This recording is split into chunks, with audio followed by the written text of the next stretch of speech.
Hallo zusammen, hier ist Olga. Heute testen wir, ob man einen Sirnig bzw. einen gesunden Käsekuchen komplett ohne Zucker, Süßstoffe, Mehl oder Öl zubereiten kann. Ich mache das zum ersten Mal und zeige euch alles genau so, wie es passiert. Alle Zutatenmengen findet ihr in der Videobeschreibung.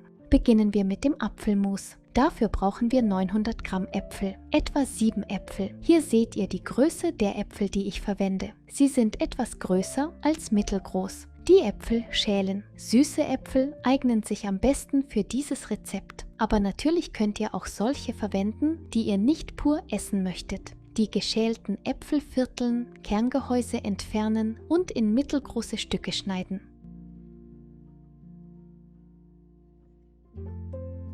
Bis wir alle Äpfel geschält und geschnitten hatten, waren sie schon etwas dunkler geworden. Das ist völlig normal. Vom Gewicht her waren das etwa 650 Gramm geschälte Äpfel. Die Äpfel in eine tiefe Pfanne oder einen Topf geben. Dann einen Esslöffel Zitronensaft hinzufügen, das sind 10 Milliliter, sowie einen Esslöffel Wasser, das sind 15 Milliliter. Umrühren. Wenn die Äpfel trocken sind, könnt ihr noch 2 bis 3 Esslöffel Wasser hinzufügen.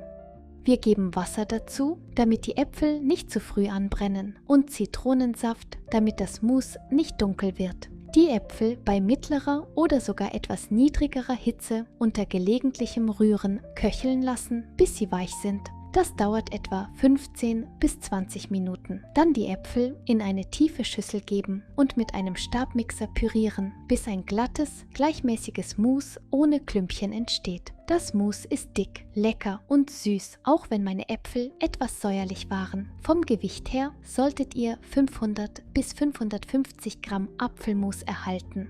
Als nächstes 450 Gramm Quark hinzugeben. Jeder Fettgehalt funktioniert. Die Hauptsache ist, dass er nicht zu trocken oder zäh ist. Ich verwende selbstgemachten Quark. Dann 300 Gramm griechischen Joghurt hinzufügen. Einen dicken, naturbelassenen Joghurt ohne Zusätze. Alternativ könnt ihr die gleiche Menge Sauerrahm verwenden, egal welcher Fettgehalt. Dann 3 mittelgroße oder große Eier hineinschlagen. 70 Gramm Maisstärke hinzufügen oder 50 Gramm Kartoffelstärke, da diese stärkere Bindekraft hat. Alle Mengenangaben, nicht nur in Gramm, sondern auch in Tassen und Löffeln, findet ihr in der Videobeschreibung. Für ein schönes Aroma eine Prise Vanillin hinzufügen. Alles mit dem Stabmixer glatt und gleichmäßig pürieren, ohne Klümpchen. Ich habe die Stärkemenge im Vergleich zur ursprünglichen Quelle etwas reduziert, damit das Dessert zarter wird. Statt Stärke könnt ihr auch 70 Gramm gemahlene Haferflocken oder fertiges Hafermehl verwenden oder die gleiche Menge Reismehl. Wenn ihr auf Kohlenhydrate achtet, könnt ihr ebenso 70 Gramm Mandel- oder Kokosmehl hinzufügen. Ihr könnt auch 80 Gramm Grieß oder Weizenmehl statt Stärke verwenden. Bei Grieß diesen einrühren und 20 Minuten quellen lassen. Generell entscheidet jeder selbst, was er hinzufügt, um es lecker und gesund zu gestalten. Die fertige Masse ist nicht dickflüssig. Wenn ihr möchtet, könnt ihr 2 in Stücke geschnittene Äpfel unterheben, schälen, vierteln, Kerngehäuse entfernen und in mittelgroße Stücke schneiden. Ihr könnt die Äpfel auch durch andere Beeren oder Früchte eurer Wahl ersetzen. Die Äpfel zum Teig geben und vermischen.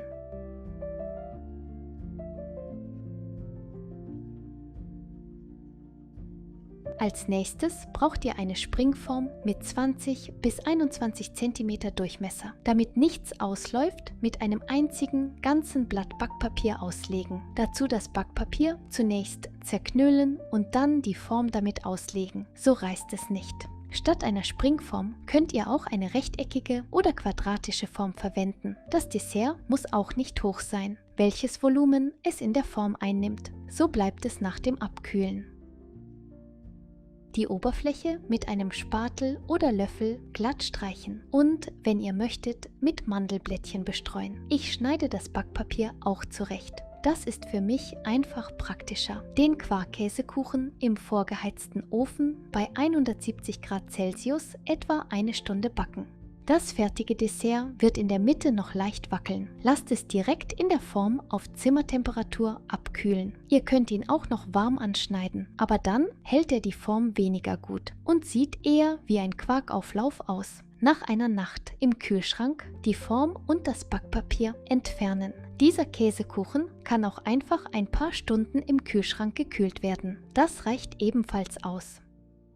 So Freunde, am Ende bekommt ihr einen sehr appetitlichen, zuckerfreien Käsekuchen mit 20 cm Durchmesser. Schneiden wir uns ein Stück ab. Wichtig ist, dass der Käsekuchen seine Form hält und eine cremige Textur hat. Der Geschmack ist zart und erinnert stark an einen echten Käsekuchen. Das Dessert ist mäßig süß geworden und die Apfelstücke haben einen leichten Crunch. Ehrlich gesagt ist es wirklich lecker.